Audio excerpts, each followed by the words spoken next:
Everyone, welcome, salam. Thank you so much for joining us today. As Simone mentioned, we thought this was going to be a very helpful training to deliver, especially to those of you who are currently leading activist endeavors in Afghanistan and outside of Afghanistan, but are experiencing, many barriers through social media and, have experienced online safety issues. We thought it would be a good one to deliver to help address those issues and give you some tools and resources to be able to address them. So to tell you a little bit about the panel today, my name is Ilaha. I'm a gender-based violence project manager, currently working for a charity, a small London-based charity called Against Violence and Abuse, AVA. I specialize in tech-facilitated gender-based violence, and I also do some freelance consultancy work with Rights and Security International. I'm also an associate with another UK-based charity called Safe Lives. So my work revolves a lot around online gender-based violence. And now I'm going to pass on to Diana, who is the co-facilitator for this session, to introduce herself. Thank you so much. To start the session.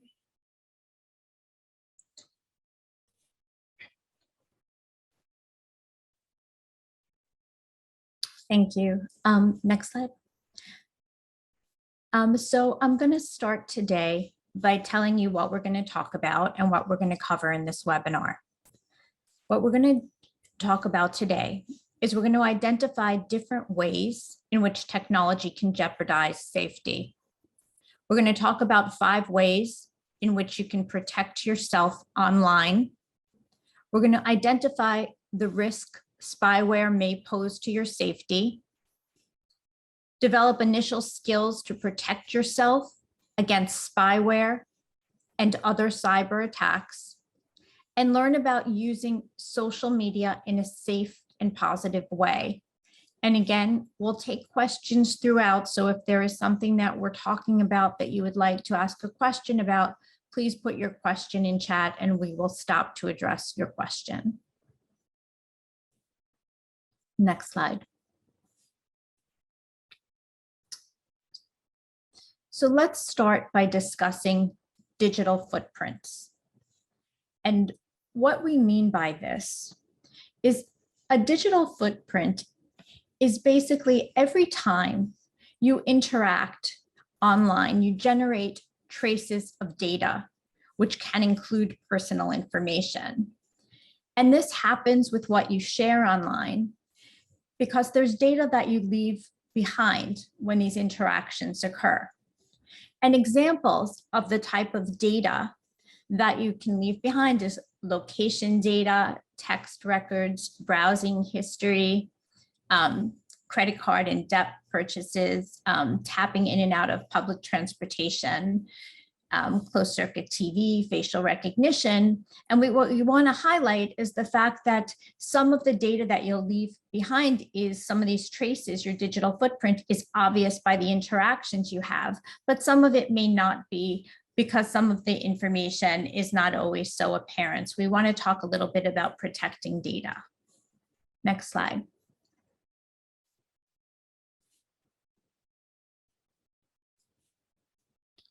So the type of risks that you're exposed to when you're interacting online, the digital risk for activists, some of them may be the following, and we're going to go into this a little bit more deeply.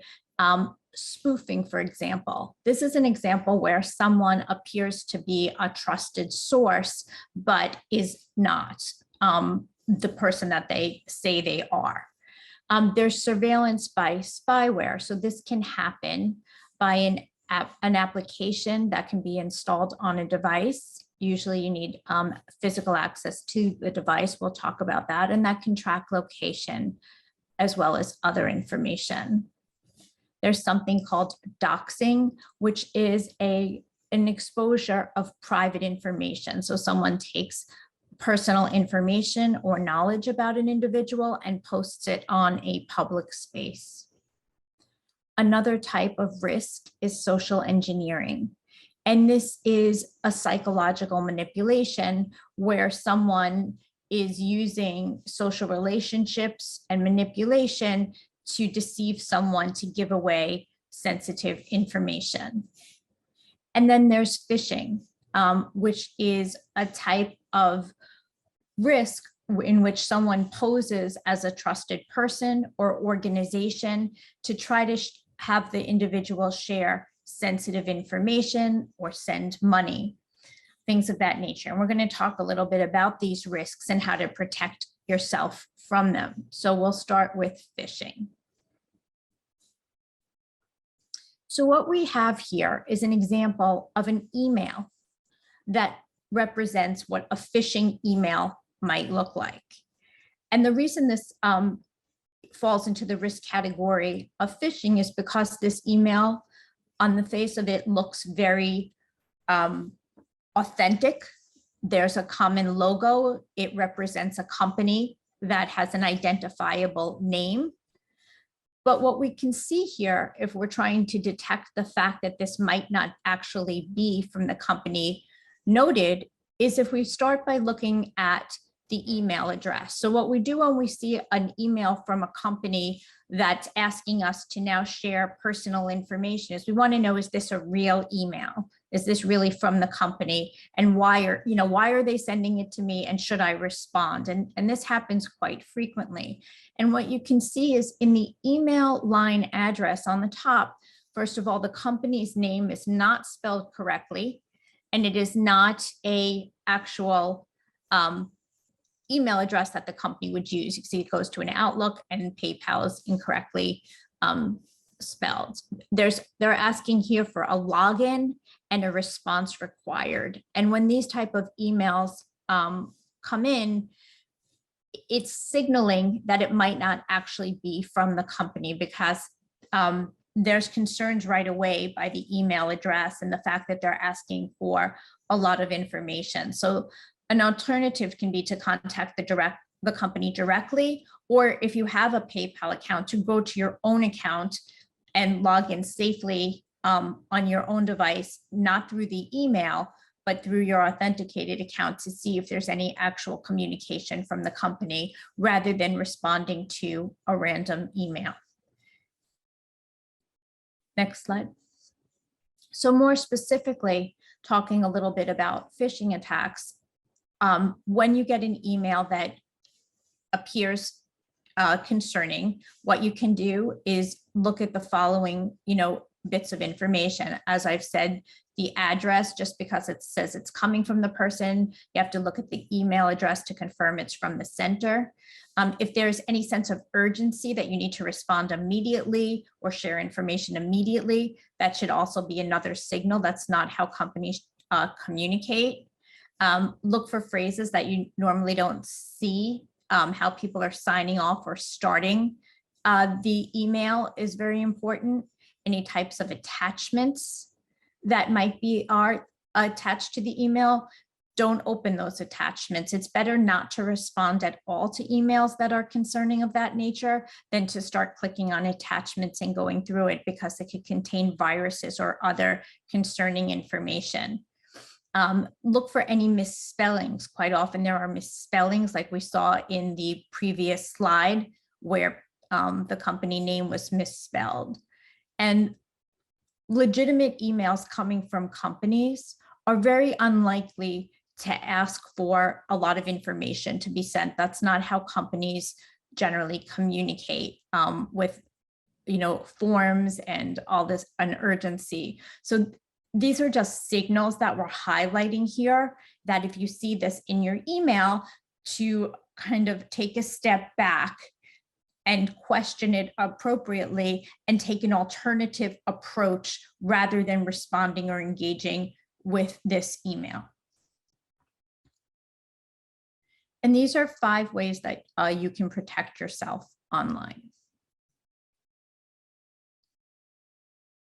So one of the things to consider is how to set up a secure account and password. And the reason that we're talking about this is to think about, if there's a concern about account safety, we're trying to think about things like, does another person have physical access to the device? Does someone have a password or passcode? Have you seen any other fingerprint or facial image on your device to unlock the phone? Or can someone be unlocking the phone with the facial image that is yours when you're asleep? And the reason we ask these questions is because when people have concern about access to their information or feel like they're being surveilled, we're trying to understand, are there ways that this can be happening just from physical proximity or for someone knowing information? Could the harm be coming from someone close to us or someone who is far away? So the initial questions that I've just mentioned and considerations, is there someone in my immediate environment that might have access to my device, to my information? Could it be a partner? Could it be someone in my immediate environment? Or is it coming from someone that is not in my immediate environment? And the reasons these questions are helpful because it allows us to identify the way that someone could be accessing information. So what we suggest always is creating very strong passwords, because many times people create passwords that can be easily accessed because passwords can be difficult to remember and people often use names or birthdays. So what we suggest is when you are creating a strong password, do not use any birthdays, pet names, family names, common dates or addresses, words or numbers that may be easy to guess.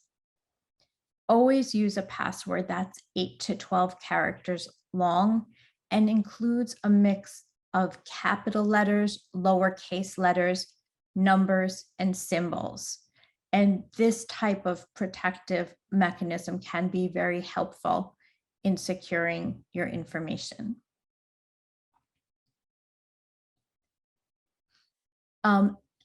Another suggestion is to try to use different passwords across your accounts. And one of the concerns people have, is how do you know if your password has been breached and is your password safe? And so we're sharing here a tool.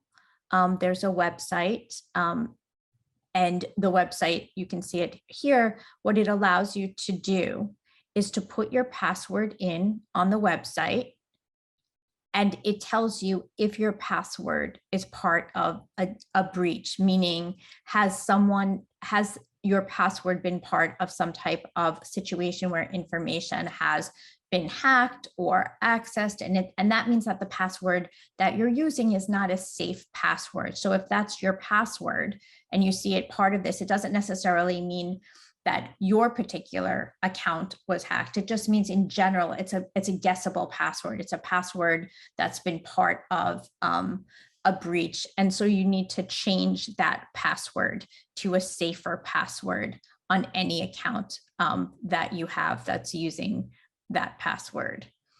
And we've talked about creating passwords that are 8 to 12 characters long, and a way to help generate these passwords or store them is by using a password manager. And we just cite a few ideas here. Apple's Keychain has a built-in password manager. Some of the web browsers have it, or there are paid password managers like 1Password that you can use. Thanks, Diana. Now, tip number 2 for you to be able to be safe online is to set up two-factor authentication, also referred to as 2FA. What is this security feature? Basically, it allows you to further protect the data that you have on your social media account, like Facebook, Twitter, or your iCloud account, Google account. Because in order for someone to be able to access the data, they would have to provide the password and additionally a number, a security code that is sent to your phone or generated in an app that is installed on your device. So this is a great security protection to further protect your data. And additionally, every time anyone tries to sign in to your account, if it's protected with 2FA, then you will receive a notification. So you will constantly be informed about who is trying to access and when to your accounts. Social media platforms, like including Twitter, Facebook, among others, as well as cloud accounts like iCloud and Google and Gmail, provide the two-factor authentication security feature. And if you go to privacy, security, or settings, you will be able to turn it on.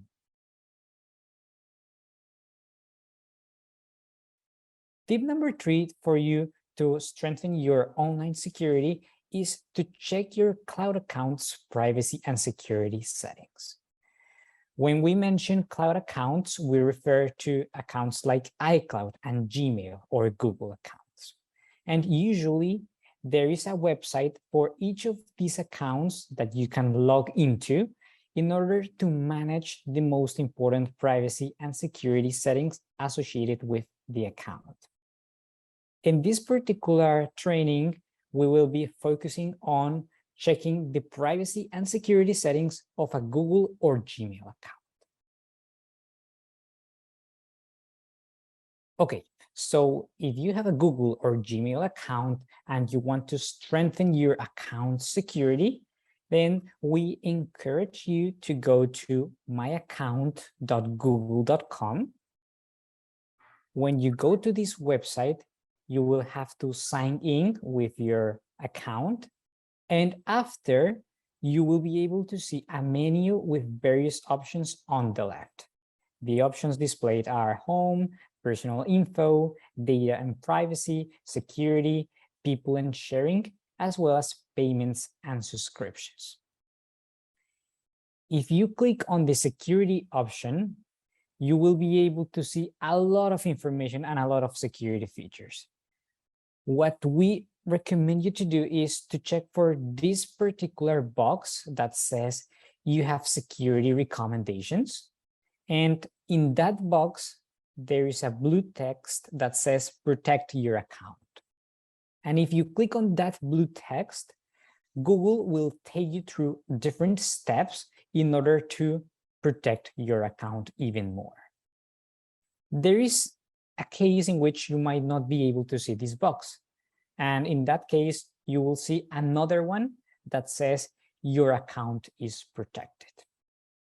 If you see that box will also have a blue text that says see details. And if you click on see details, you will be able to check more information about why your account is considered to be protected.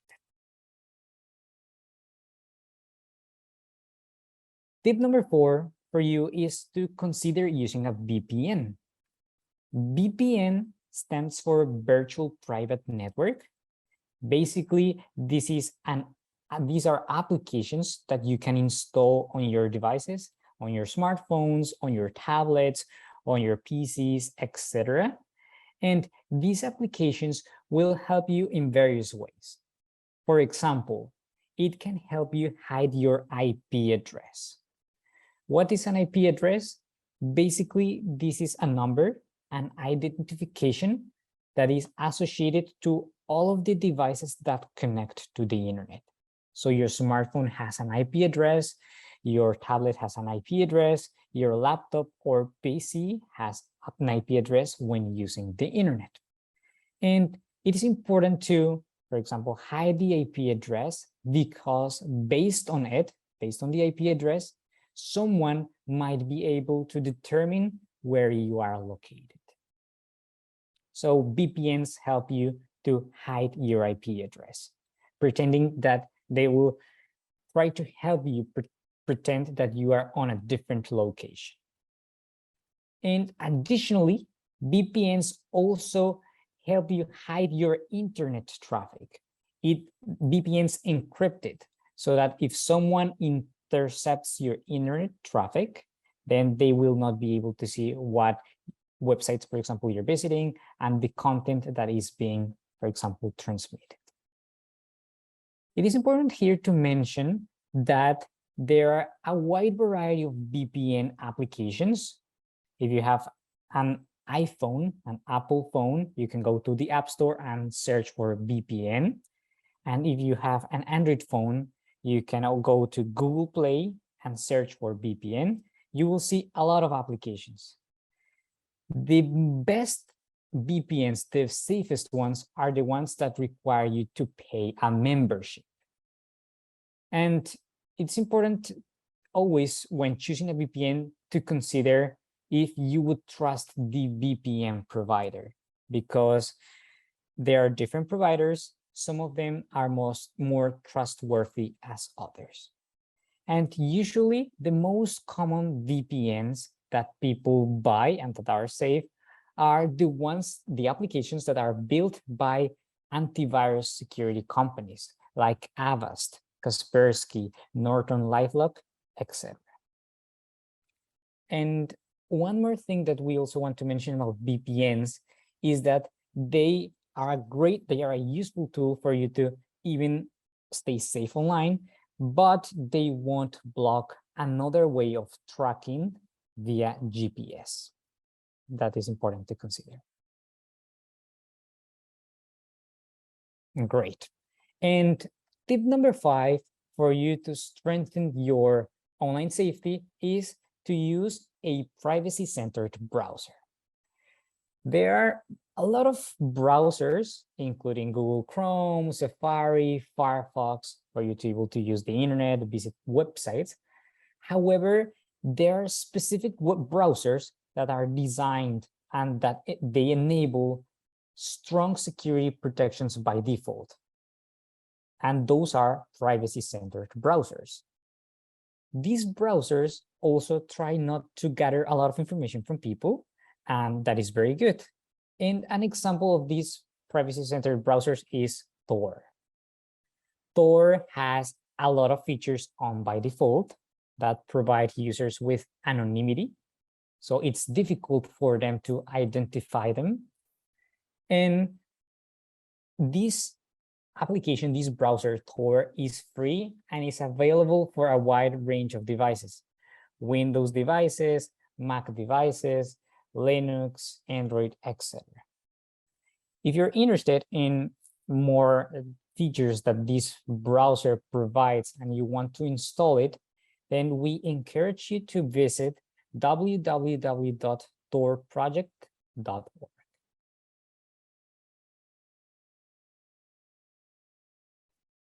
It is important to mention that Tor is not the only privacy-centered browsers.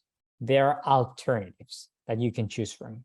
For example, in this table right here, we can see that there is another privacy-centered browser called Brave, and it has various security protections. An alternative is Firefox, and Firefox in particular has a mobile app called Firefox Focus that is a privacy-centered browser that you can install on your devices as well. So in summary, there are a wide variety of privacy-centered browsers. Tor is one of them, but you can also consider using other browsers that also have various security protections on by default, like Brave or Firefox Focus.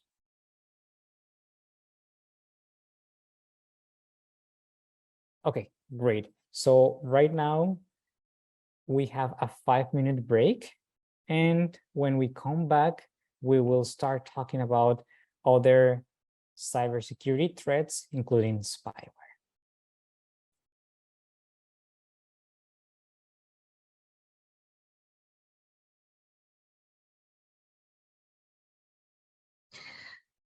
We're going to start in a minute, but I just wanted to remind everyone to ask your questions. If you have any in the chat, you can also use the Q&A box, and feel free to ask your questions in Dari as well, or even Pashto, whichever language you're most comfortable in. Feel free to ask your questions in the language you're most comfortable in, and we will make sure that we will answer them.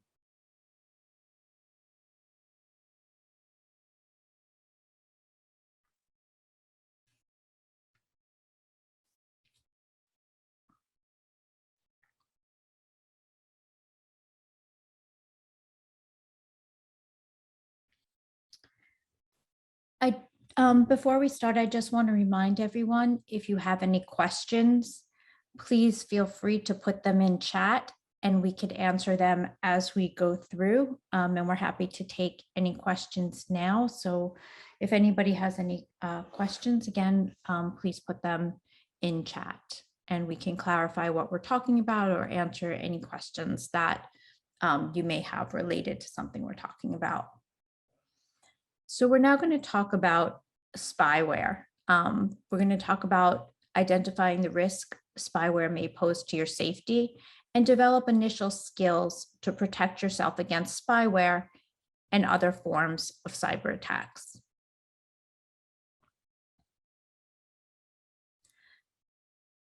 So what is spyware? Spyware is a malicious app that can extract information from your devices, such as location, photos, messages. With spyware, there's not always a visible icon on your device to know that the spyware is there. It can be installed on various devices. Many types of spyware require physical access to the device. An example of spyware, for example, is Pegasus from the NSO group. But we're going to talk a little bit about, how spyware is installed and what to look for. Next slide.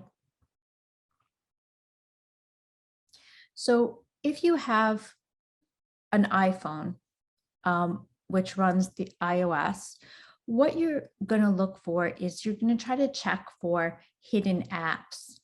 And what you can do is look for apps like Cydia or Cilio. So you would go into your settings and look at, the list of apps that appear on the device where you would go to see all the other apps. And Cydia and Cilio are important apps to look for because they could be a sign that your phone was jailbroken, meaning that an app was installed to allow for spyware to be installed. So Cydia and Cilio are not necessarily the spyware apps themselves, but what that means is that those were installed to allow spyware to be installed on the phone. So that would be just a signal. If you see something like that, then that shouldn't be on the device, and that could be a signal that perhaps the device has been compromised. For detecting, oh, sorry, go ahead. Okay, thanks, Diana.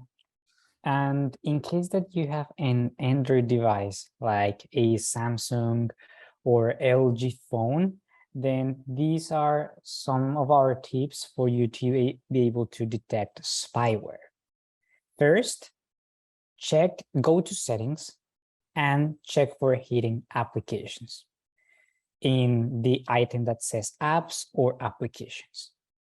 This is very important because the app icons that you see when you unlock your phone can be hidden, and the full list of applications can be seen when you go directly into settings. So that's our tip number one if you want to detect spyware in Android. Go to settings, then look for an item that says apps or applications, and that way you will see the full list of apps installed in your phone, on your Android phone. And tip number two is to check if a security feature that comes with the phone is on by default. This feature is called Google Play Protect, and it comes with the Google Play Store application that it's installed by default on Android phones. This application is the one in which you can search for and install applications. And if you open Google Play, on the top right corner, you will see your profile icon, a circle with your image or the first letter of your name. And if you tap on it, then a menu will pop up. One option will say Play Protect, which is the specific feature we are looking for, if you tap on Play Protect, you will see an option that says Settings. And after tapping on Settings, there is an item that says Scan Apps with Play Protect. This is the feature that we are looking for and that we want to be on. We recommend it to be on because it automatically scans your phone. It looks for all of the applications that you have installed. And if there is a malicious or harmful app, then it will notify you or it will block the application so that your device and your information remains safe. And additionally, Google Play Protect blocks any attempt of installing an app outside from the Google Play Store, which is the official Android App Store. And this is also important because many spyware applications are not available via Google Play. So someone tries to install it from a different application, from a different website. And if Google Play Protect is on, then that will not be possible.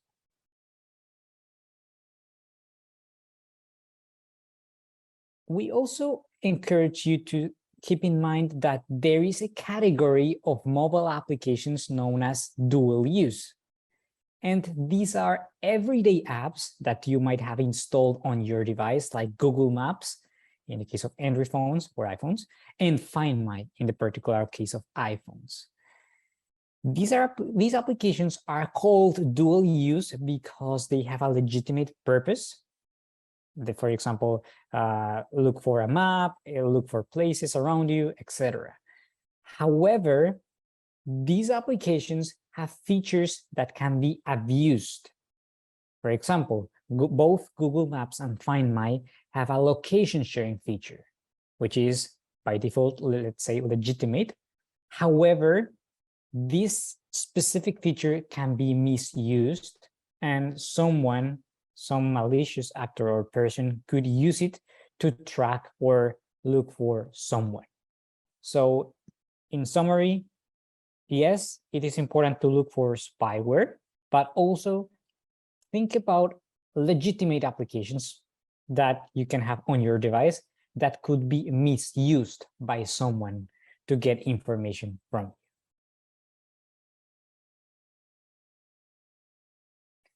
Other digital safety recommendations we have for you today is, first, to install an antivirus app.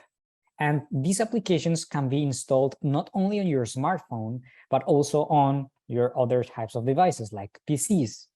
And it is important to have an antivirus app installed on your device because these applications are capable of detecting security problems. They automatically scan your device looking for harmful apps or other types of security problems.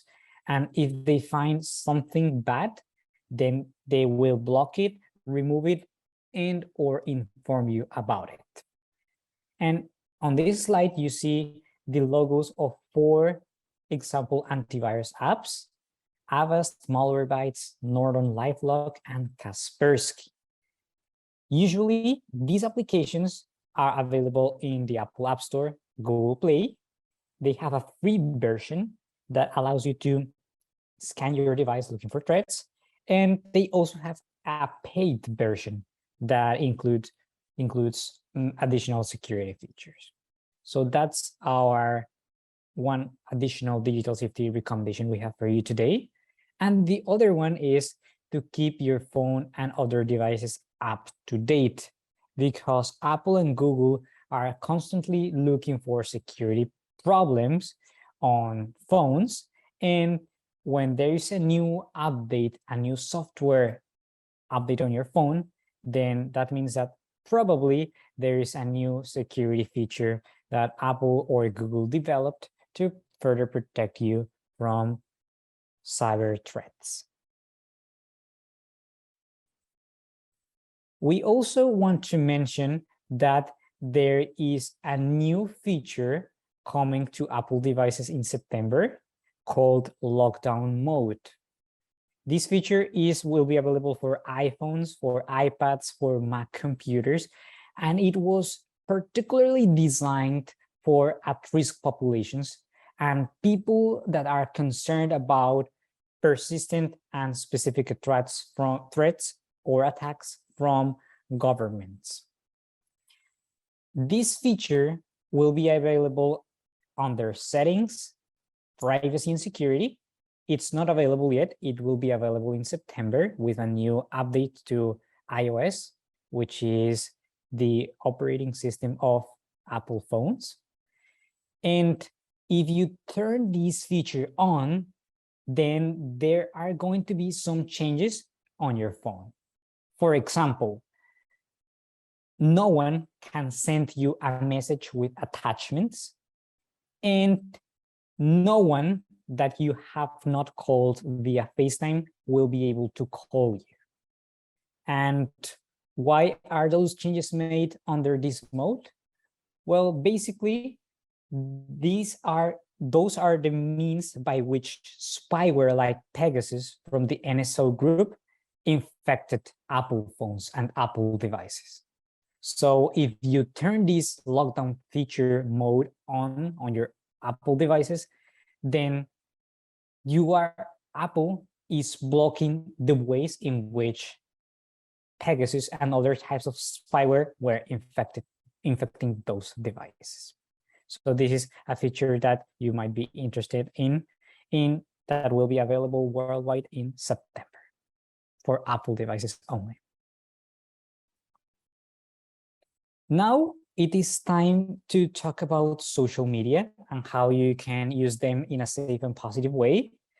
Today, we will primarily talk about Twitter and Facebook. However, the tips and the general recommendations that we will share with you today are also available for other social media platforms. Let's start talking about Twitter. Twitter has various security and privacy features that are useful to protect your information as well as you from harassment. And today we will show you some of them that we consider that might be useful for you. First, this image right here is the screen or the page that you see when you go to twitter.com on a laptop or PC, and this is what will appear when you log in with your account information. And on the left, you will see various options: home, explore, notifications, messages, etc. Today, we will be checking the security features that are under more. So you would have to, when you go to twitter.com on your PC, you would have to click on the more option to go to the security features we will be talking about today. I also want to clarify that in this training, we will show you screenshots that were taken from twitter.com from a laptop or PC. However, you can access all of these settings from your Twitter application as well. So for example, if you have an iPhone and you open the Twitter application, then in order to access this settings menu, you can tap on the user icon, your user image on the top left corner, and then you will see the same menu and the same options that we are going to show you in these screenshots. Okay, so on the left menu, we just clicked on more, and now we can see an option that says settings and privacy. And if you click on settings and privacy, to the right, you will see various options, including your account, Twitter Blue, privacy and safety, notifications, etc. This time, we want you and we recommend you to focus on an option that says security and account access, which is highlighted in red.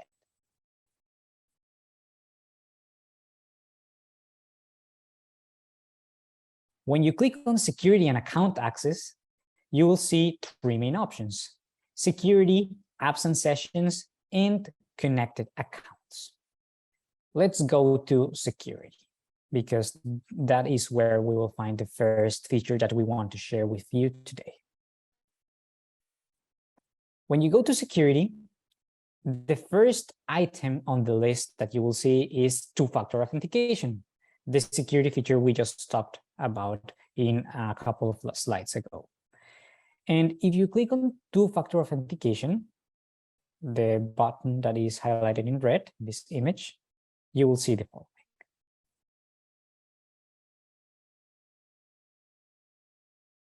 Text message, authentication app, and security key. What are these items? Well, these are ways in which you can receive the security code that will be required for you to access your account. So usually, social media platforms support text message and authentication app. In this case, Twitter also supports an option that says security key. Generally speaking, we recommend you to select authentication app or security key as the ways in which you receive the security code. Why? Researchers in the cybersecurity field considered that receiving a security code via text message or SMS is unsafe. So it's better to receive your code via an authentication app or use a security key. So these are, you don't have to select both options, but for your own Twitter account, we encourage you to select one of the ones that are highlighted in red. And if you select the one that says authentication app, then Twitter will show you some instructions that you need to follow. And those steps to do will include install an application like Google Authenticator or Microsoft Authenticator on your phone. And that is the particular application that will generate the security code on your phone. Alternatively, if you select the other option that says security key, this is probably considered the most safest way to get or to authenticate, to get access to your account in a that has two-factor authentication on. And a security key is like a physical key that you can connect to your computer, and it's like an USB stick that by default has a code, and that is the way in which you can provide the security code. So you can only use the security key option if and only if you have bought a physical security key, like a YubiKey. We will share more information in chat. Okay, so let's move on. That was the first Twitter feature that we wanted to show you today, how to enable and which options you have if you enable two-step verification or two-factor authentication. Now let's talk about how you can change the visibility of your own tweets.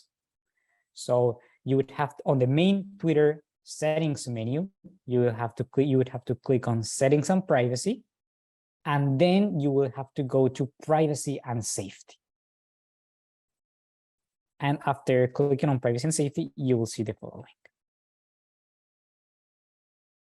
This is the screen that you would see.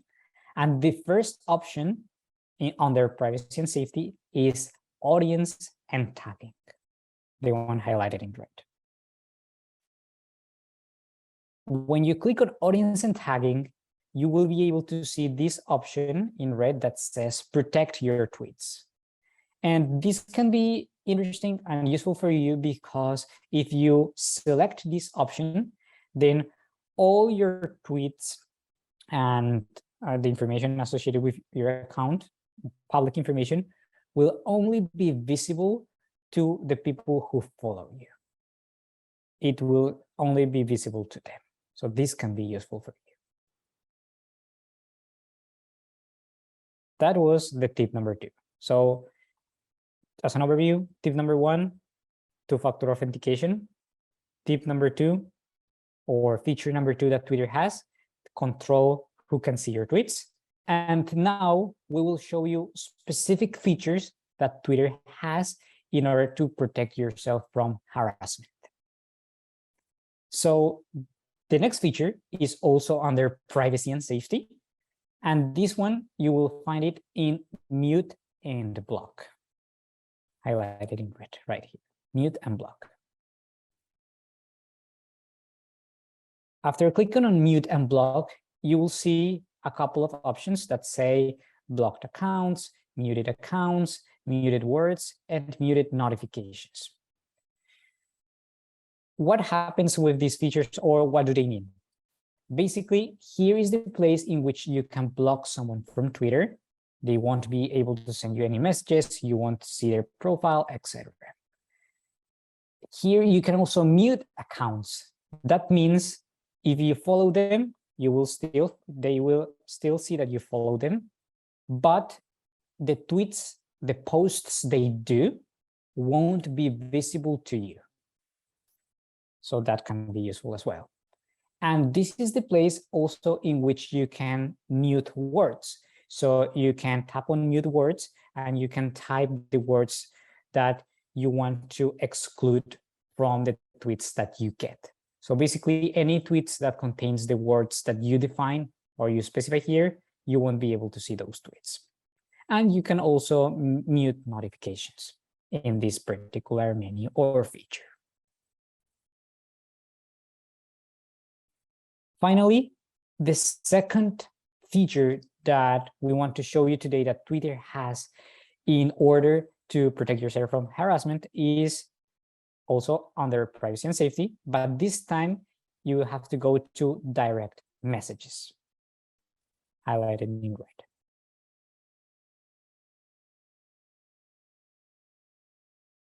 Direct messages has various options, and the one that we're highlighting is one that we want you to think about, because if this option is on, if this option is selected, then anyone from Twitter would be able to send you messages. And this can be inconvenient and unsafe because of harassment. So you might want to check if this feature is on or off for your own Twitter account. Because if it's on, which is a default option, then that means that anyone can send you messages, which can be annoying and unsafe as well. Those were the Twitter features that we wanted to share with you today. In summary, we talked about enabling two-factor authentication. We also talked about that you have control over who can see your tweets.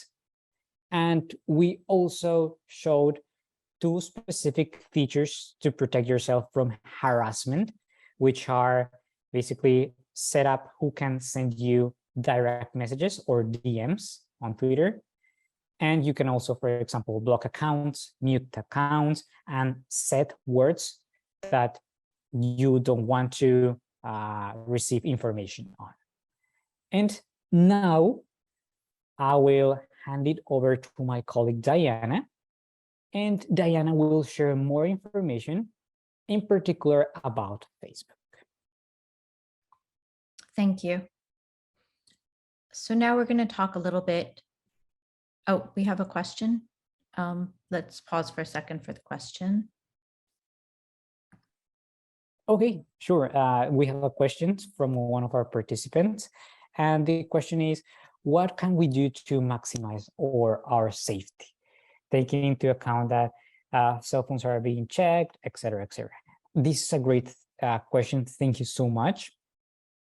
And the answer, the high-level answer is, it is important to rely not only on a particular security feature, but the best way to be safe online and to protect your information, your data, is to use a wide range of security tools. So for example, one basic tool is to set up a PIN or a passcode on your phone. This is so important because if someone has physical access to your phone, if someone grabs your phone, then First, there is a security barrier because they won't be able to immediately check the information you have on your phone, because they would have to enter your PIN or passcode. So that's the first barrier, the first security barrier. Then for social media accounts, for example, for social media apps, you can set them up so that every time that the app is opened, you would have to sign in. This is inconvenient, unfortunately, but it can be safe because basically, if someone gets access to your phone, knows your passcode, and then sees, for example, a social media app and tries to go into it, then immediately they won't be able to see the information because, again, there is another barrier, which is that they would have to sign in to an account. Diana will mention some features that Facebook has, but other apps do have as well, which can be helpful for you. So in summary, it's very important not only to rely on one particular app or one particular feature, but also to have a wide range of tools to be able to protect your information. Thank you. So, can I answer this question as well in a more sort of Afghan context? I guess in a context like that, where Taliban are actively, checking people's phones, even if you have used a PIN, a safe PIN to lock your phone, if you're being coerced to open your phone, then there is sort of no option.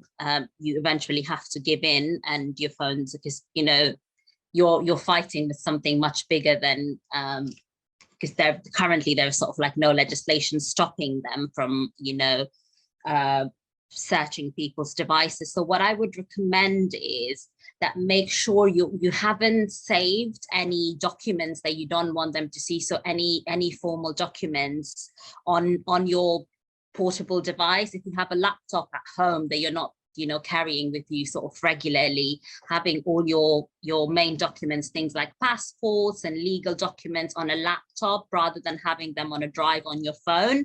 Because if you're out and about, you have your phone with you and you're being stopped and searched and you're forced to open your phone, not having documents that could put you at risk on the phone, instead having them on a laptop could potentially be helpful. I would also recommend that some formal or legal documents, perhaps sending scans or copies of them to relatives or friends that are living abroad, in case you were to lose those documents, or they were to force you to erase those documents, then at least you have copies or scans of them with friends and family members abroad.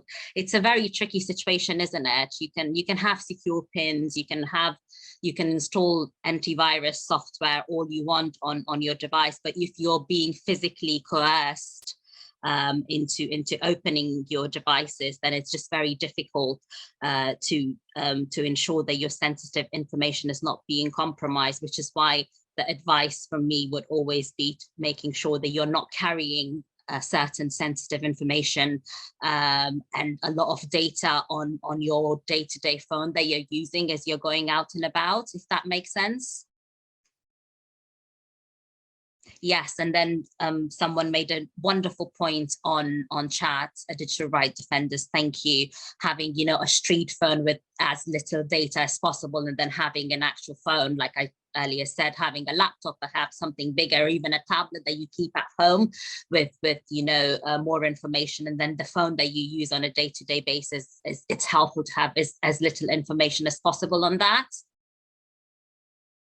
I think that these are very good recommendations. Thank you, Alaha. And thank you for the participant for the question, and also for the participant that replied in chat.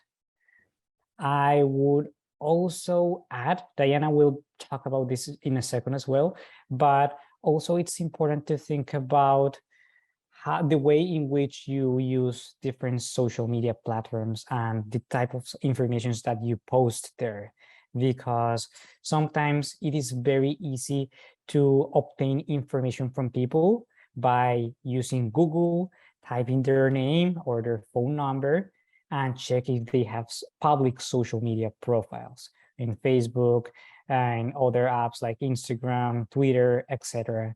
So unfortunately, again, this is inconvenient for people because another way to stay safe is to limit the information that you post on particular platforms. But it's another way to also protect yourself. Try to make your social media profiles private so that only the people you follow or only your friends can see the information and not everyone on the internet.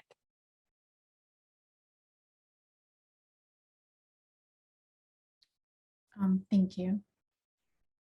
In the interest of time, we have two sections left, one on Facebook and one on the app Clubhouse. And so I'm going to move very quickly through Facebook and do a very high level review of that and move more towards Clubhouse. So starting with Facebook, Facebook has a very good privacy checkup that is on their app, and following it can be very helpful using the prompts that currently exist.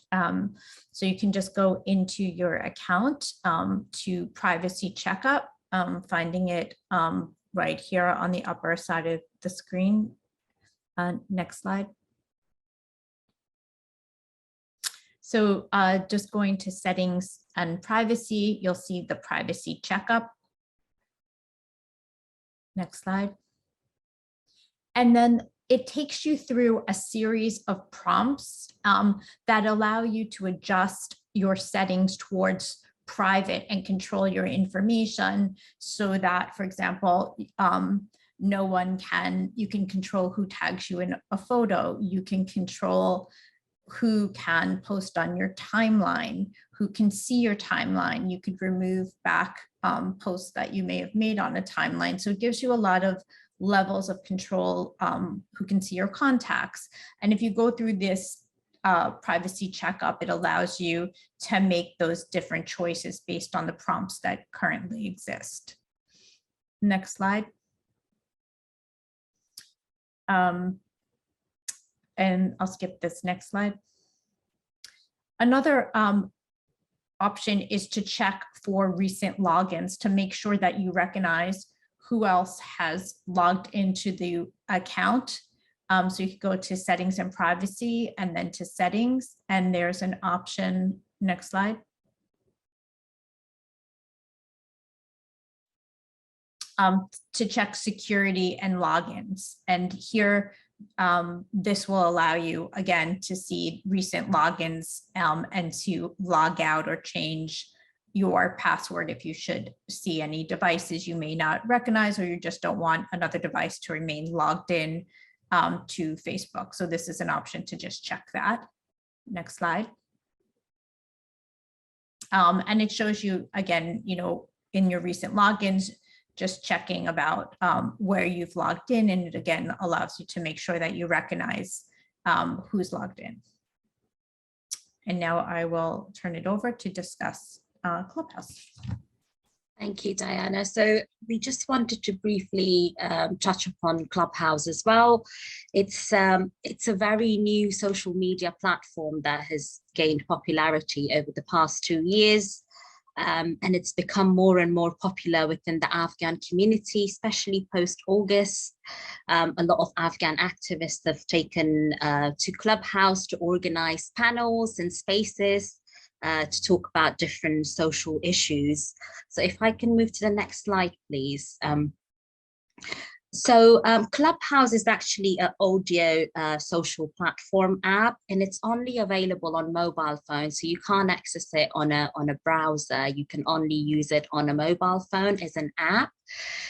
It has very basic and simple security features. It doesn't have very advanced security features like Twitter and Facebook that Julio and Diana covered, but it's still good to be careful with some of the safety and security features. One of the things that I would highly recommend if you were using Clubhouse, or if you're joining any rooms in Clubhouse to speak about different issues, is to make sure that you are in a private room and you're not sharing a lot of information in very public rooms. So these screenshots on the screen show you how Clubhouse in a nutshell looks like. This is what your homepage would look like. And on the top of the page, you can click the settings, the cogwheel icon here is where you can access the setting options. After clicking that, as you see in red here, then you should be able to see your name. And then you can, from there, you can go onto your account. By scrolling down, you can make your account protected. You can protect your profile, which essentially means is that, you know, your account is protected.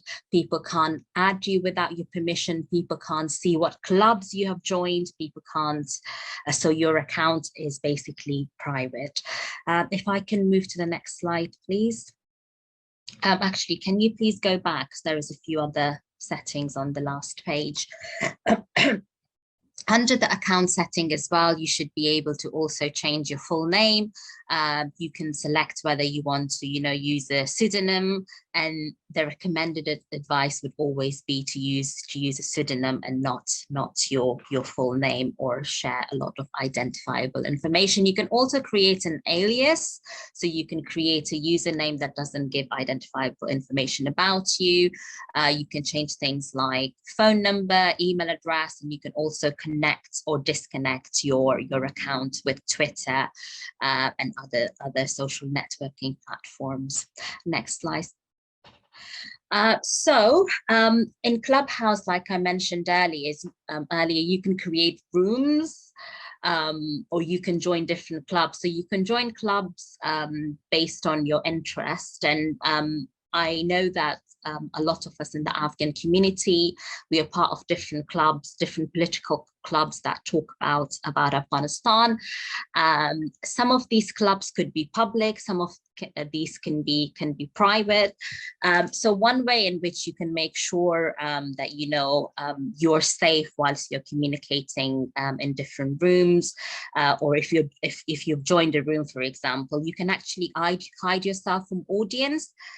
So let's say you have joined a panel or a room that's talking about the current situation of women in Afghanistan, but there are a lot of Taliban sympathizers have joined that room.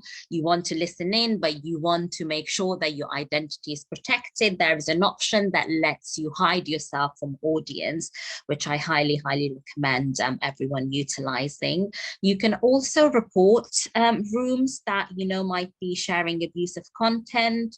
You can, report different users, which is another very good feature.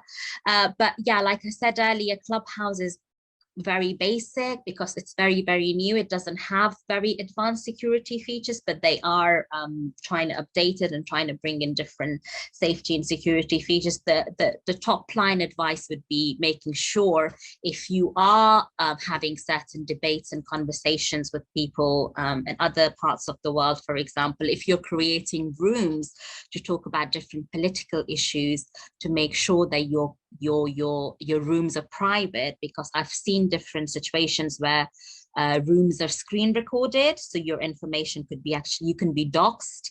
Your conversations could be screen recorded by others, and then they could be shared on social media without consent. So the top line advice would be to have your rooms private and make sure that you're only creating rooms and clubs with people that you know and trust. If I can move to the next slide, please. So that was pretty much it about the session today. But to summarize everything that we have talked about today, is that every time we use online spaces, every time we use the internet, we generate digital information. Every time we interact with others, we leave behind a digital footprint, which is why maintaining a good digital hygiene and following the advice that Diana and Julio have so kindly put together is absolutely crucial. A lot of these social media platforms that we mentioned today have added an improved security feature for users to protect their information and stop harassment. Some of these security features are very basic, some of them are more hidden, but hopefully the information that we provided today were helpful to you and will help you to find those security features and make necessary changes. The most effective way to stay safe online is to use a combination of different tools, as Julio mentioned. Not relying on one tool is absolutely the key. There is a lot out there. Just doing your own research and making sure finding the tools that are necessary for you could be really helpful. And that is it from us. If I can move to the next slide, please. Now it would be time for questions and also to share some additional resources with you. Actually, I did make some changes to the slide, but anyways, I think they haven't been saved. But this is a list of some of the additional resources that you could access. So CHAYN, CHAYN is an organization that provides a lot of good digital guides in different languages. So they have some guides in Pashto and Dari and Farsi available for those of you who want to access guides and find some more tips and tricks on how to keep safe online. CHAYN would be a good one to access. There is also Refuge Tech Safety website. So Refuge is a UK-based organization and they have developed a website. They have a lot of visual resources and a lot of tutorials on their website on how to keep safe online. And then there is the Clinic to End Tech Abuse, CETA. They also have a lot of wonderful resources, very visual guides on how to keep yourself safe online. You can, and Julio's kindly sharing the links. Also, Digital Rights Defender have created a very wonderful digital self-care guide that a lot of you could access, and digitaldefenders.org has sent this in the chat. But yeah, I hope you enjoyed the session today and you're taking something useful from it. And now would be a really good time to ask your questions. If you want to come as a panelist and ask your question, as a panelist, feel free to do that. But for safety reasons, feel free to just pop your questions in the chat. If you want to ask your questions anonymously, then please do ask them in the Q&A section. If you go, slide down, there is a Q&A section, and there you should be able to ask any questions completely anonymously and without having to disclose your names. Thank you very much for being with us today and joining the session. And yeah, we will wait for any questions now. Thank you.